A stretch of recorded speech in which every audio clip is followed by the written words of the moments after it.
Obsession is the type of film that sticks with you. It exaggerates the relatability of toxic relationships and codependency by amplifying the consequences. Ultimately, what's so interesting about this concept is that it's simple. Be careful what you wish for, and insecurity is killer. There are definitely lines of dialogue that are said in regular life, just not with the same effect. But the innate fear of ruining a good thing, whether that's the dynamics in your friend group, or just the embarrassment of being rejected, the desperate need for wanting something so badly can compromise your morals. And while our lead protagonist is likable, he is at fault. Because after he makes this wish, Nikki is no longer Nikki.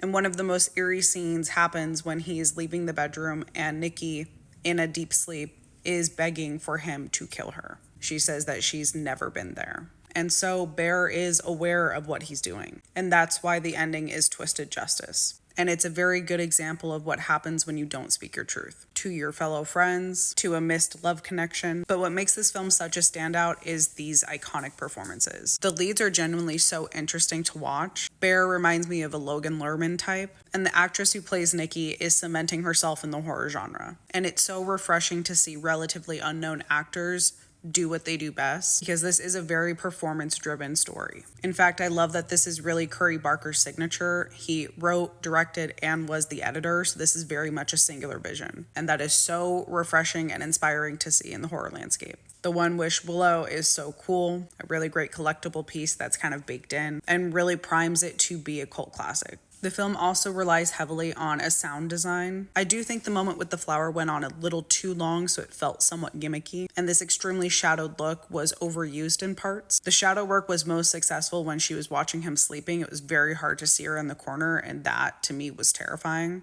But they're such incredible actors that in some ways it took away from these really great moments that we could have seen up close. Moments to highlight these facial tics and kind of see the lack of the true Nikki's presence within her body. I also personally really love body possession type horror, and it's really intriguing to see that being backtracked by some demonic presence. And I do think that the mechanics of how the One Wish Willow works, the fact that there is a customer service number, is also a sly commentary on capitalism. So we just suspend belief and give in to the concept. This film impacted me in the same way I felt when I saw It Follows for the first time, wherein the concept was so compelling, the performances so terrifying, and at its core, it's the idea of being unlovable that taps into this innate, intangible fear. And dare I say, I am obsessed with this movie.